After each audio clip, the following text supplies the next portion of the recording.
Sheikh Imam Batman Hijab here, peace be upon me. Let's get into this. Last video, I kinda glanced over Mo's relationship with the girl child Aisha. Let's talk polemics, Islamic polemics to be specific, on the commonest issue about Muhammad and Aisha's marriage.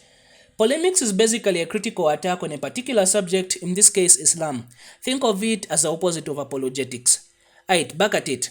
Whenever you mention Muhammad's relationship with Aisha, many Muslim bros will be quick to defend this unholy and godly relationship. Let's look into some of the points that our Muslim bros will bring up to defend this and how you can counter-argue against them. And just in case you didn't know, Aisha was Mo's third wife, the daughter of one of his closest companions, Abu Bakr. He married her when she was 6 years old whilst he was in his early 50s, and he finally did the dirty deeds with her when she was 9. Point number 1. This was a common thing back in the day. Okay, firstly, this is actually true. Girls did marry at younger ages back then. I mean, we're talking about 1400 years ago. We can all accept that, and some studies have even shown that the average age of marriage for females was somewhere between 12 to 18 years of age. But need I remind you, this isn't just any man we're talking about. Nope, this is the holiest of men, the best of men who claims to be hearing from God. So at this point, Mo's first wife Khadija already kicked the bucket. He still, however, was married to his second wife, Sauda. And honestly, at this point, I really wouldn't be surprised if Muhammad already had sexual relations with other women. Based off some of the things he says, like in Surah 23 verse 6 and Surah 70 verse 30, we basically see Mo allow Muslim bros to have sex with other women who were their captives or their sex slaves, even if these women already had husbands that were still alive. Now, this is where this whole thing comes crumbling down. Check out this hadith from Sunan Nasai 32:21. We see Abu Bakr and Umar approaching Muhammad. They be like, yo, my dude, we've been seeing your daughter and she be hot as flames for days, say. Lash her over to us. Guys, Muhammad be like, nah, she's too young for y'all. Now, let's just do some math. Abu Bakr was born in 573 AD.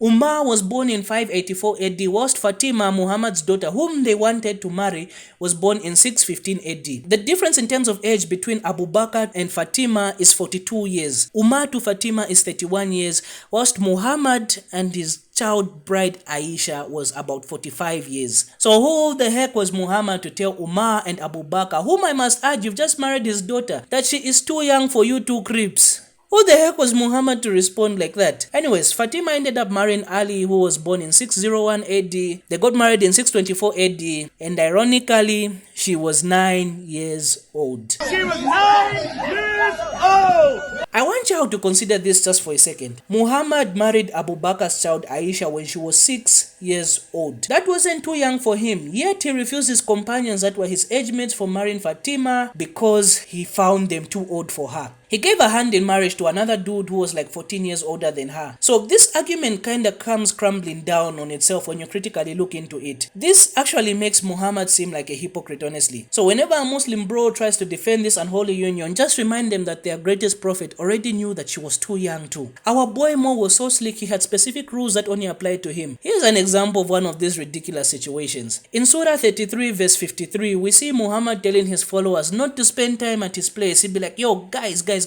I'm too shy to tell y'all to leave my house, but Allah isn't shy at all. And Allah tells me to tell y'all not to bother me and to go to your own places. I know this kind of seems ridiculous, but check out how it ends. And it is not right for you to annoy the messenger of Allah, nor even marry his wives after him. This would certainly be a major offense in the sight of Allah. After all that ridiculous talk, Mo ends by saying it is unlawful to marry his wives after him. This is the same dude who did the same to other people's wives. Mo's 10th wife, Safiya, was due to Muhammad attacking some village, killing her husband and getting her as his wife. She technically speaking was a spoil of war. Why couldn't the same be done to him and his wives? I don't know. What is really sad about this whole thing is that Muhammad died when Aisha was only 18 years old, and for the rest of her life too, she kicked the bucket when she was like 70 something. She was single. I wouldn't be surprised if she had some PTSD from being married to that weirdo of a man. And it even gets more interesting. Check this out. Allah the Exalted forbade marrying the wives of the Prophet after his death and declared them as mothers of the believers. This is one of the special privileges granted to the Prophet to preserve his honor and emphasize his high status to the Muslims. It was also said that the wives of of the prophet were not permitted to remarry after him because they will be his wives in paradise. And let's not talk about the fact that Muhammad was specially allowed to have more than 4 wives whilst his followers could only stick to 4. Now, at this point, if you can see that Muhammad had some special treatment from Allah, you are right about that. Even Aisha, his girl child, noticed this. She literally told him in Sahih al-Bukhari 4788, she was like, yo, my dude, Muhammad, I don't know, but I feel Allah is quick to listen and give you your specific wishes and desires. Here we can clearly see that even Aisha, even the girl child, noticed Allah was too quick to give Muhammad special treatment about loads of stuff, especially when it came to Muhammad's sexual interests. Okay, back at it. So, you other Muslim bros, you who could only marry up to 4 wives and you're sad about this, cheer up, cheer up. Sex slaves aren't included into that rule. You're allowed to have mistresses, sex slaves, all according to Surah 4 verse 3. But wait. My Muslim bro, maybe you don't want wives. Maybe you don't want to commit to another woman. That's just fine. No problem. Most you got you. Let's check this out. In Sahih al-Bukhari 5075, we see Mo and his boys out in battle and they began to desire the touch of their wives. But this couldn't happen since it was just a bunch of men at war and their wives were back at home. So the dudes are looking for a solution. They come to Mo and he tells them, then he allowed us to marry a woman temporarily by giving her even a garment. And then he recited to us, O you who believe, make not unlawful the good things which Allah has made lawful for you. Ladies and gentlemen, the world's greatest prophet or sex addict, I don't know, you choose. Clearly, he told his followers that as long as you pay something to a woman, you can have her as a you can have her as a temporal wife. That's much better. And what did Aisha think about some of these weird things? What did Aisha think about the world's greatest feminist? Well, to extract a piece of text from Sahih al-Bukhari 5825, Aisha said, I have not seen any woman suffering as much as believing women. It seems like it has always been tricky being a Muslim woman. Hashtag justice for all Muslim women worldwide. Point number 2. Joseph married Mary when she was 12 years old whilst he was 90 years old. Wow.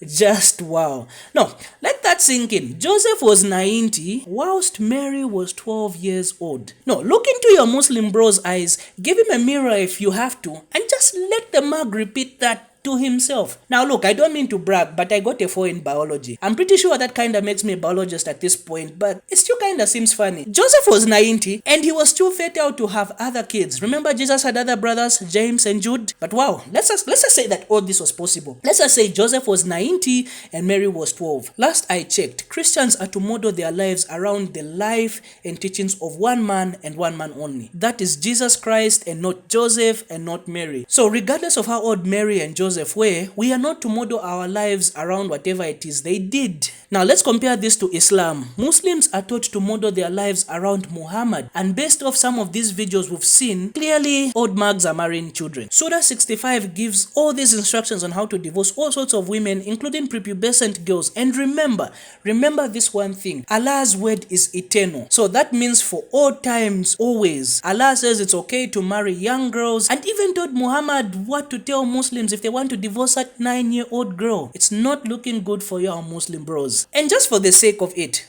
ask your Muslim bro, just ask him, show me the source where you get this claim from. You'll probably hear them saying it's some Catholic source. But yeah, I know, show me the actual source. Most likely you won't get anything. So back at it, let's look into the Bible. The Bible doesn't really give an age of Mary when she had Jesus, but we can look into the language that was used. In Luke chapter 1 verse 42, we see Mary visiting Elizabeth and she says to her, blessed are you among women. Now, we can use a lexicon to see each word in its original language and original context. And now let's compare it to Mark chapter 5 verse 41 where we see Jesus resurrecting a little girl. The word girl there is specifically used. We can clearly see the difference between the two words used to describe Mary in Luke chapter 1, and in Mark 5 we get to see that there's a specific word used to describe the girl and her age. The girl was literally 12 years old. The common trope amongst Muslim dudes is that there's some sheikh, there's some imam somewhere sitting in some mosque, and this mug is telling these Muslim bros lies that are taken as gospel truth without any proof, without showing any of their sources. So next time a Muslim bro comes to you, just spoil everything and just say, yo my dude, show me the proof, show me where you're getting these claims from, provide a source,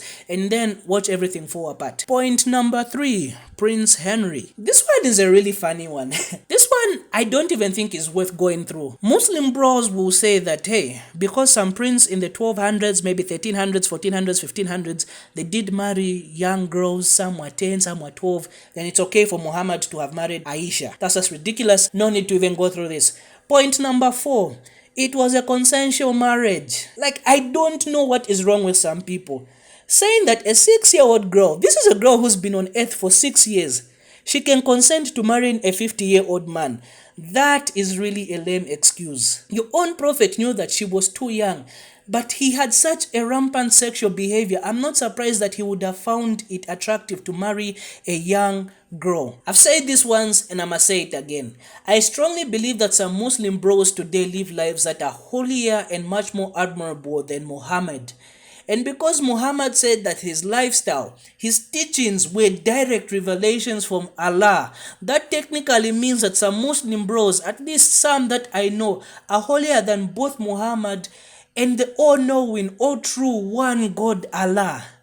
And at that point, at that specific point, what is the whole reason of you being a Muslim if you are holier than both your holiest of prophets and the holiest of God?